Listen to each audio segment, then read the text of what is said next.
Knowing your worth isn't just a motivational slogan or an Instagram caption. It's a full body, soul, deep realization that you are enough, that you are valuable, and that your presence in this world is not conditional on someone else's approval, love, or validation. And let me tell you, getting to that realization is a journey, a hard one, a lonely one at times, but it's one that changes everything. For a long time, I thought I had to earn my place in people's lives. Be the nice girl, the smart girl, the helpful one, the one who always understands. I made myself small so others could feel big. I smiled when I was hurting. I stayed silent when I wanted to scream. I accepted behavior that didn't sit right with me because I didn't want to rock the boat. I confused loyalty with self-betrayal. Sound familiar, but here's what life and experience taught me. If you don't know your worth, someone else will set your price, and trust me, they'll undervalue you every single time. You see, toxic people have a radar. They can sense insecurity, they can smell self-doubt like blood in the water, and they use it. Oh, they'll disguise their manipulation as love, as friendship, as loyalty. They'll tear you down subtly with sarcasm, backhanded compliments, controlling behavior, or just kidding, jokes that somehow always land like knives.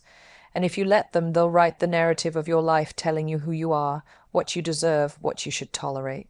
But once you truly know your worth, everything shifts. You stop settling, you stop explaining yourself, you stop shrinking, you stop entertaining conversations that make you question your value, you stop walking into rooms wondering if you're good enough. Instead, you start asking, is this space good enough for me? And let me be clear, knowing your worth doesn't mean you think you're better than anyone else. It means you're no longer available for relationships that make you feel less than. You stop accepting crumbs when you know you deserve the whole damn cake. It's not ego, it's awareness, and that awareness becomes your armor. But here's the part no one tells you: the moment you begin to stand in your power, you will scare people. Especially the ones who benefited from your silence, your compliance, your people pleasing. They'll say you've changed, they'll call you selfish, arrogant, cold, and that's okay. Growth is threatening to those who are comfortable with your weakness. You've got to get comfortable disappointing people if it means not disappointing yourself. Your worth isn't tied to how much you can endure. It's not measured by how many chances you give or how many red flags you ignore. Your value doesn't increase because you sacrificed more, tolerated more, or stayed longer in something that hurt you. That's not strength, that's survival, and you weren't put on this earth just to survive, you were meant to thrive. You are not here to be liked by everyone. You're not for everyone, and everyone isn't for you. The people who truly see you, the ones who genuinely respect you, will never make you question your value. You won't have to convince them to treat you right. You won't have to keep proving your worth to someone who already knows it. But for that to happen, you have to be the first one to recognize it. It starts with the little things. Saying no when something doesn't feel right, walking away from conversations that drain your spirit, refusing to be tripped into staying in situations that are misaligned with your peace, trusting your gut even when others try to silence it. And it's not a one-time decision, it's a daily practice. It's waking up every morning and reminding yourself, I am enough. I don't need to perform for love. I don't need to beg for respect. I don't have to earn basic decency. You teach people how to treat you by the way you treat yourself. Speak to yourself kindly, celebrate your wins, own your flaws. They make you real, not broken. Some people will leave when you start choosing yourself. Let them. They were only attached to your weakness, not your worth. The people meant for you will meet you at your level, not ask you to lower yours. Knowing your worth is your superpower. It's the filter that protects your energy. It's the compass that points you toward healthier relationships. It's the foundation for every boundary you set, every choice you make, every dream you chase. So stand in that worth. Don't dim your light because someone else finds it too bright. Shine anyway, speak anyway. Walk away anyway, because the moment you know your worth, really know it, you become unstoppable. We've all done it. We've all made excuses for someone else's bad behavior. Maybe it was because we loved them. Maybe we thought we were being kind or mature. Maybe we were just scared of what would happen if we faced the truth. So we said things like, they're just stressed, or that's just how they are, or the classic, they didn't mean it. But here's something I've learned, something that shifted everything in my life. Just because you understand someone's pain doesn't mean you have to tolerate the damage they cause. We are taught, especially as women, to be understanding, to be patient, to give people the benefit of the doubt over and over again. We're told that love is about sacrifice, about compromise, and sure, love does involve effort. But there's a big difference between growing with someone and being trampled by them. There is a line between forgiveness and enabling. And if you're constantly explaining away someone's disrespectful words, their emotional neglect, their anger, their manipulation, if you're covering for them, if you're filtering their behavior through a lens of hope or history, then you are slowly losing yourself in the process. You are telling your mind and heart that their comfort is more important than your peace. Let that sink in. Bad behavior doesn't become acceptable just because it comes from someone you care about. Love is not a license to hurt, and pain is not proof of loyalty. You don't have to stay in places where your soul is constantly trying to shrink just to keep the connection alive. That's not love, that's survival, and survival should never be the standard. I used to believe that if I just loved harder, if I just explained more, if I just stayed a little longer, maybe they'd change, maybe they'd see me, appreciate me, respect me. But guess what? People only change when they want to. And your silence, your excuses, your willingness to carry the emotional load for both of you, none of that will ever be enough to change someone who doesn't see a problem with their behavior. When you justify someone else's actions over and over, you begin to gaslight yourself. You question your own feelings, you start to believe you're overreacting, too sensitive, too emotional. But your emotions are messengers. They are telling you something is off, they are warning you, and the more you silence those signals, the further you drift from yourself. We need to normalize holding people accountable not out of cruelty, but out of clarity, out of self-respect, out of love for our own boundaries. If someone repeatedly disrespects you, it's not an accident. It's a choice, and every time you justify it, you give them permission to do it again. I know it's not always easy, especially when the person is someone close to you, a partner, a parent, a friend you've known for years. The history is deep, the attachment is strong, but ask yourself, if nothing changed, could you truly thrive in that relationship long term, or are you just surviving because letting go feels harder than holding on? One of the most powerful things you can do for yourself is to stop explaining away behavior that breaks your spirit. Instead, start listening to that quiet voice inside that's been trying to tell you this isn't love. This is control, this is fear, this is conditional acceptance disguised as loyalty. You deserve relationships where you don't have to constantly make excuses. You deserve people who take responsibility for their actions, who apologize without being asked, who grow instead of gaslight. You deserve to be in spaces where your pain is not minimized, your truth is not denied, and your love is not manipulated. And let me say this loud and clear, letting someone go because they refuse to treat you with respect does not make you a bad person. It makes you a brave one. It makes you someone who chooses growth over guilt, who chooses inner peace over outer appearances. We all want to believe the best in people. That's a beautiful trait, but don't let that belief blind you to what's actually happening. Pay attention to patterns, not promises. Words mean nothing if they're not backed up by consistent actions, and consistency is the real language of love. You don't have to hate someone to walk away from them. You don't have to wait until it gets worse to say, this is enough. You can love someone and still say, your behavior is not healthy for me. That's not weakness, that's wisdom, that's strength. So the next time someone shows you who they are, believe them. Don't dress it up, don't dim it down, don't try to make it prettier than it is. Just see it, accept it, and act accordingly, because the moment you stop justifying bad behavior is the moment you start reclaiming your self-respect. And that is where true healing begins. Setting boundaries isn't about building walls, it's about building doors with locks. It's about knowing that while love and kindness are powerful forces, they should never come at the cost of your self-respect, your peace of mind, or your emotional safety. Boundaries aren't a sign of weakness or coldness. They're a declaration, I know who I am, I know what I need, and I'm not afraid to protect that. Growing up, many of us were taught to prioritize other people's feelings. Be polite, be accommodating, don't be difficult, and somewhere along the way we learn to equate being a good person with being endlessly available emotionally, physically, mentally. But here's the truth, constantly showing up for everyone else while abandoning yourself isn't noble. It's a slow form of self-erasure. You don't need to be everything to everyone. You don't need to say yes when your heart is screaming no. You don't have to answer every call, attend every gathering, or tolerate every comment just to avoid being labeled too sensitive or too much. Setting boundaries is not a betrayal of others, it's a commitment to yourself. But here's the real challenge. It's not just about setting the boundary, it's about enforcing it. Because the moment you begin to protect your time, your space, your energy, people will react. Some will be confused, others might feel threatened. The ones who benefited from your lack of boundaries the most will often be the loudest in their resistance. They'll say things like, "You've changed," or "Why are you being so difficult?" But don't let that distract you from your truth. You're not being difficult, you're being deliberate.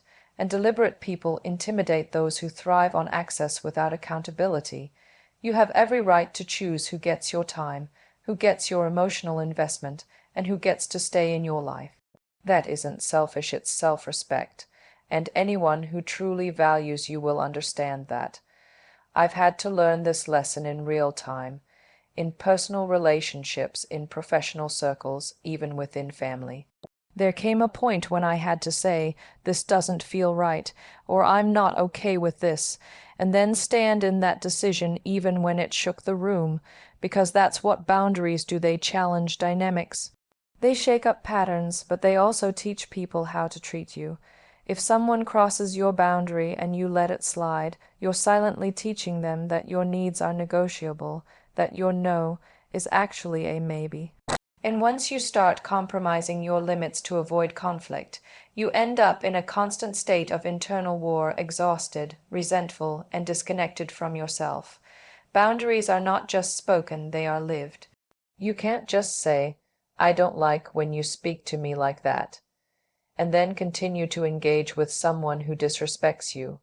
Words mean nothing without action. So if someone violates your boundary repeatedly, there must be consequences. You're not threatening them, you're taking care of yourself. You're saying, "This is where I end and you begin, and I will not let your behavior blur that line." This applies to every area of life, in friendships where the support feels one-sided, in relationships where love is conditional, in workspaces where your time is taken for granted. Your boundary is your line in the sand, and you're allowed to draw it wherever you need to.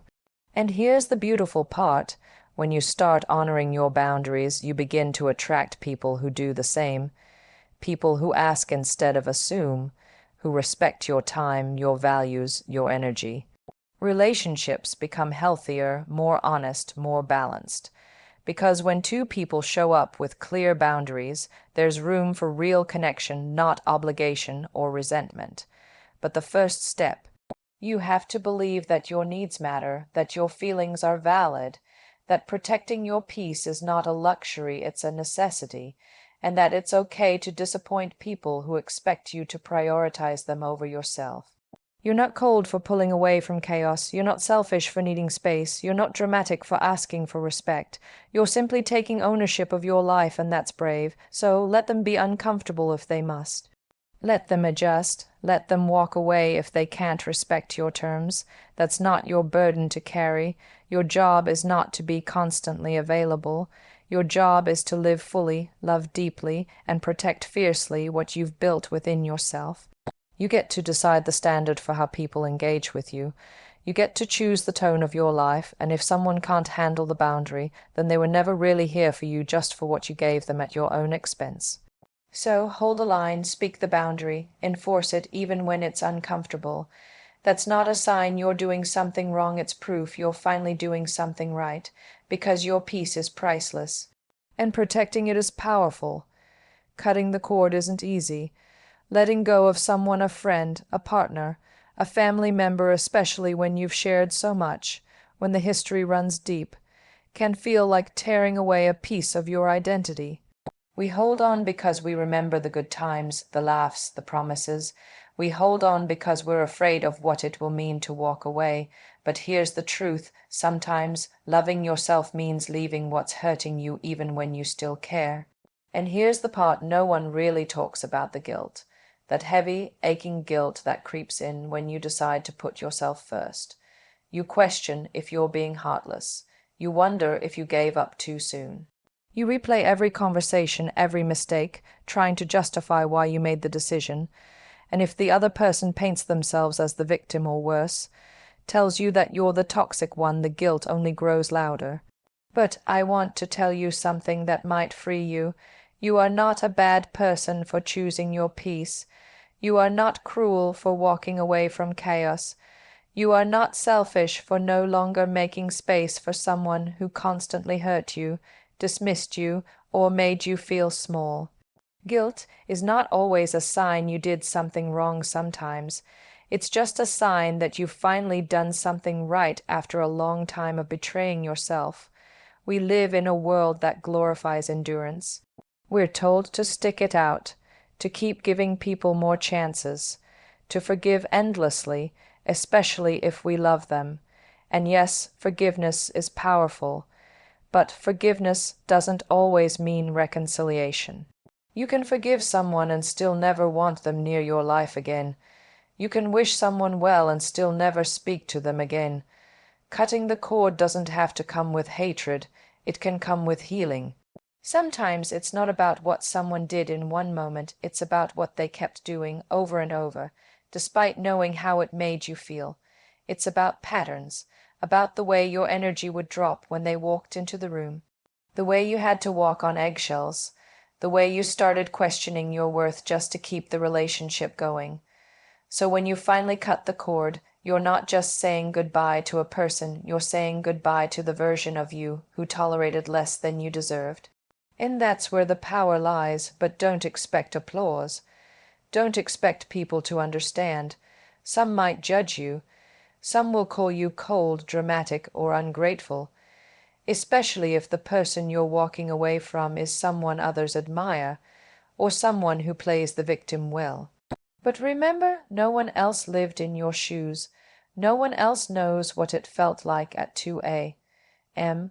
when you cried yourself to sleep, or the quiet anxiety you carried around them every single day. You don't need to convince anyone of your truth. And here's something else you need to hear. You don't owe closure to people who disrespected your boundaries. You don't need to sit through one more conversation where they twist things, minimize your pain, or make it about them. You don't have to keep explaining your reasons to someone who never listened the first 10 times. Walking away without guilt means owning your decision with clarity and compassion, not just for them, but for yourself. It means accepting that some relationships were lessons, not lifelines. It means understanding that growth often requires subtraction. And it means trusting that even in the silence that follows, even in the loneliness that sometimes creeps in, you made the decision from a place of self-respect. And guess what? The guilt fades, not overnight. It lingers at first, but eventually it gets quieter. It gets replaced by peace, by freedom, by relief. You'll find yourself smiling more, breathing deeper, thinking clearer. You'll look back and wonder why you stayed so long, but without judgment, just with love for the version of you that didn't know better yet. So if you're in the middle of that choice, if you're on the edge of letting go, know this. You are allowed to walk away without making yourself the villain in someone else's story. You are allowed to say, "This no longer serves me," and move forward without dragging guilt like a suitcase behind you. You can love someone and still choose yourself. You can miss the memories and still honor your boundaries. You can feel the loss and still know that you made the right decision. Because when you finally cut the cord, you don't just free yourself from them, you give yourself back to you. And that is one of the most courageous, loving things you will ever do. When someone hurts you, when the people you trusted let you down, when the world gets too loud and too cold, it's easy to build walls. It's easy to armor up, to say, "I'll never let this happen again," and close off the parts of yourself that felt everything too deeply. Pain has a way of convincing us that softness is weakness, that vulnerability is dangerous, that care leads to disappointment. And before we even realize it, we start to harden. But here's the truth: protecting yourself doesn't mean becoming someone you're not. It doesn't mean silencing your emotions or pretending nothing ever touched you. Healing isn't about becoming colder, it's about becoming clearer. It's about turning pain into wisdom, not walls. We often confuse strength with shutting down. We think being strong means not crying, not feeling, not reacting. But real strength is staying soft in a world that's tried to make you bitter. It's having every reason to shut down and choosing instead to remain open. That's not weakness, that's power, that's growth. I know what it's like to feel like your heart has been through battle after battle, to sit in the silence of your own hurt and think, I can't do this again, to be so tired of trusting, of giving, of hoping only to be disappointed. And in that moment it feels easier to just stop trying, to build a wall and say, no one gets in. But when you do that, you don't just keep the pain out, you keep the joy out too. You keep the love, the connection, the possibility. You trap yourself in a version of safety that actually feels a lot like loneliness. Healing is not about avoiding the world, it's about re-entering it, wiser, smarter, more in tune with your boundaries, but still rooted in love. Because let's be honest, pain changes us, it shapes us, it leaves scars, but those scars aren't signs of weakness, they're proof of survival. They're reminders of what you've overcome and how far you've come. But the goal isn't just to survive, the goal is to thrive, and you can't thrive if you're hiding behind emotional armor. So give yourself permission to feel, to grieve, to process. Stop rushing your healing like it's a task to check off a list. Healing is not linear. Some days you'll feel strong and full of life, and other days the sadness will sneak back in. That's okay. That's human. Growth comes from being honest with where you are, not from pretending you're somewhere else. Let yourself cry when you need to, journal your thoughts, talk to someone you trust, walk into the places that hurt and give them light, because the only way out is through, and you deserve to move through it with compassion for yourself.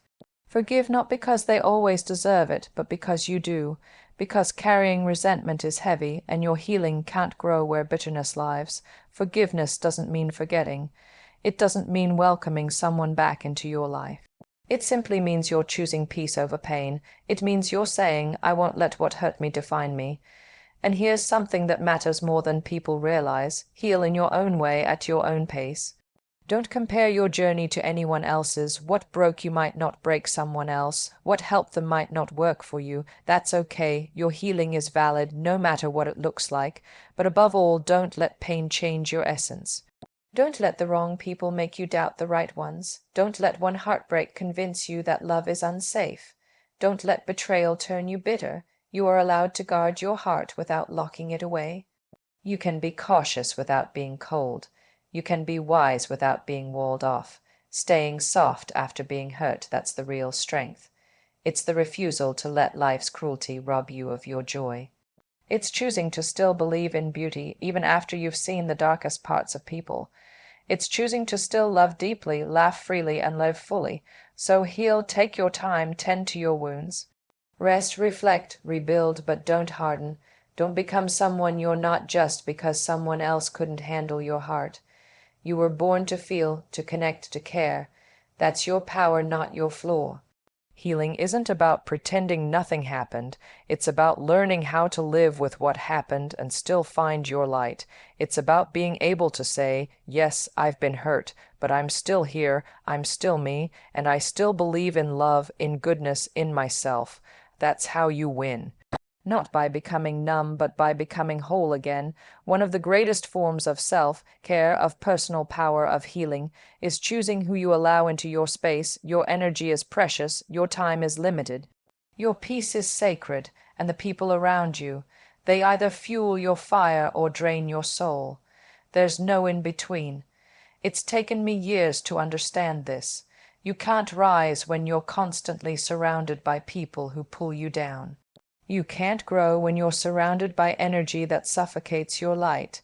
And no matter how strong, independent, or resilient you think you are, the people in your orbit will always have an effect on your mindset, your confidence, and your ability to evolve. The truth is, we become like the people we spend most of our time with. Their thoughts influence ours, their habits start to reflect in our own. If they complain all the time, you'll start to see the world as something negative too. If they settle for less, you'll question whether reaching higher is even worth it. But if they dream big, if they speak life into your goals, if they inspire you to be better, that's when transformation happens. That's when you start flying, so be intentional about your circle. Audit your relationships with honesty, who supports you truly, who celebrates your wins without shrinking, who listens without judgment, pushes you without ego, and loves you without conditions. We've been taught to hold on to people because of history. We've been friends since childhood, but they're family. They were there when I needed them back then. Yes, history matters, but it should never outweigh harmony.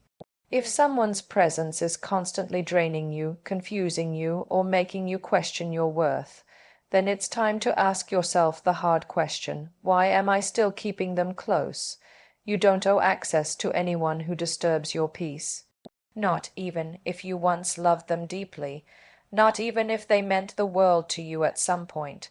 Growth means understanding that not everyone is meant to walk with you forever.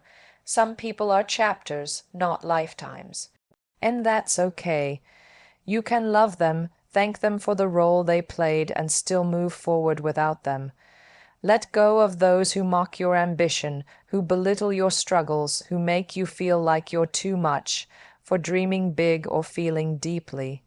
You need people who look at you and see potential, not problems, who remind you of your power when you forget, who don't just show up when life is fun, but stay when things get messy.